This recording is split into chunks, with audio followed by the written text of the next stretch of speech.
உங்களில் எத்தனை பேருக்கு பசி என்றால் என்ன என்று தெரியும் என்று எனக்கு தெரியாது.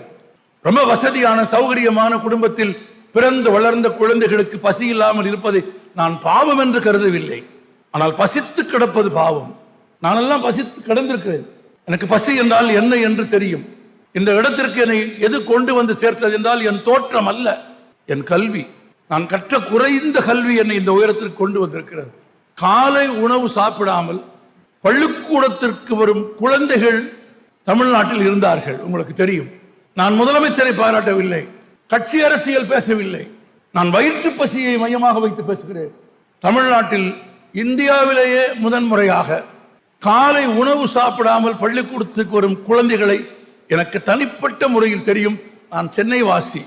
சென்னையில் மாநகராட்சி பள்ளிக்கூடத்தில் படிக்கிற குழந்தைகளில் ஏறக்குறைய 40-50% குழந்தைகள் காலை உணவு இல்லாமல் தான் பள்ளிக்கூடத்திற்கு வருவார்கள். ஏனென்றால் பெற்றோர்கள் காலை 4 மணி 5 மணிக்கே வேலைக்கு போய்விடுவார்கள். அந்த வீடுகளில் அடுப்பு பற்ற வைத்து சாப்பாடு என்பதே சாயங்காலம் 7 மணிக்கு பிறகுதான். மதிய உணவு பள்ளிக்கூடத்தில் குழந்தைக்கு கிடைக்கும், ஆனால் காலை உணவு இல்லை.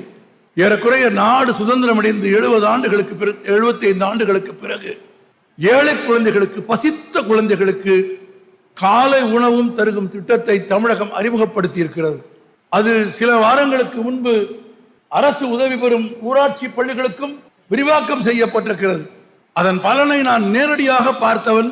நான் சொல்லுகிறேன், 2 ஆண்டுகளுக்கு முன்பு 5 ஆண்டுகளுக்கு முன்பு சென்னையில் ஒர்க் ஷாப்புகளில், சாராயக் கடைகளில், ஹோட்டல்களில் 8 வயது 10 வயது குழந்தைகள் வேலை செய்வதை நான் பார்த்திருக்கிறேன், குழந்தை தொழிலாளர்களை.